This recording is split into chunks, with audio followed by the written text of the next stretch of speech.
An emergency summit of the 27 EU member states took place in Brussels this week. At the meeting, European leaders officially approved the plan previously laid out by European Commission President Ursula von der Leyen. The plan centered around how the 800 billion euros designated for Ukraine's support would be allocated. Additionally, the leaders discussed the possibility of securing a loan from the European Investment Bank to boost the region's military capabilities. So, what is Europe's unified stance on achieving peace in Ukraine?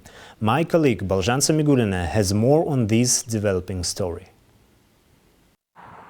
Today, Europe prepares to go alone on Ukraine as President Donald Trump has paused all pending of the U.S. military aid after a heated conversation in the Oval Office with Volodymyr Zelensky. A White House official said Washington would review whether U.S. financial support given to Kyiv was contributing to a solution to end the war with Moscow. Meanwhile, the U.S. also cut off vital intelligence sharing with Ukraine, but Donald Trump administration officials indicated this pause could be temporary and talks were ongoing around the deal for Ukraine's rare earth minerals.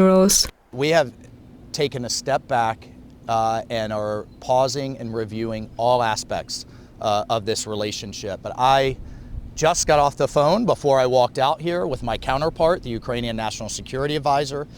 We are having good talks on a location for the next round of negotiations, on delegations, on substance. NATO has participated in military aid over the past 3 years, but the question now is whether Europe can continue this without U.S. support. According to the Kiel Institute for the World Economy, the U.S. currently provides 49% of Ukraine's aid, including 4.5 million rounds of ammunition. The EU, however, has delivered 1 million, falling short of its target. It has promised 2 million rounds of ammunition this year, but experts say that may not be possible due to current challenges. They warn Europe may need to double its defense spending to fill the gap left by the US under President Trump. In London, European leaders have proposed a new plan to help Ukraine. However, Europe remains divided on defense spending, and not all are on the board with a peacekeeping mission. Hungary's Prime Minister Viktor Orban, for instance, has expressed concern, arguing that strengthening defense could derail peace talks, and he made it clear he would not allow that to happen. France suggested a one-month ceasefire, but the UK disagreed, and experts worry European troops in Ukraine might not deter Russia from escalation. In the event of a peace deal, we will keep boosting Ukraine's own defensive capabilities to deter any future invasion.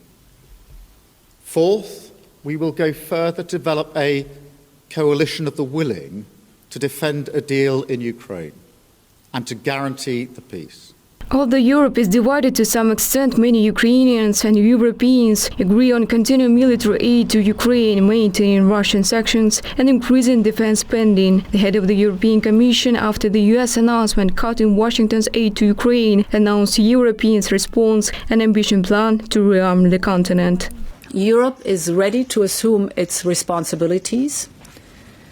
Rearm Europe could mobilize close to 800 billion euros of defense expenditures for a safe and resilient Europe.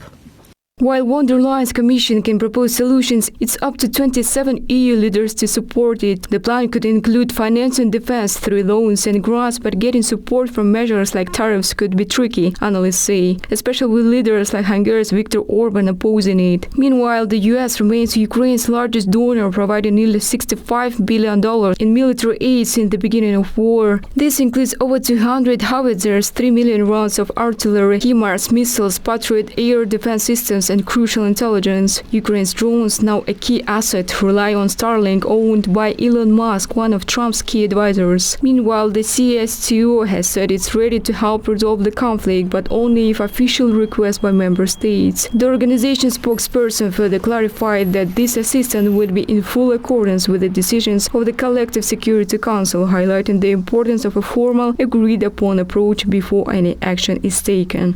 Balzhan Samigulina, New Time.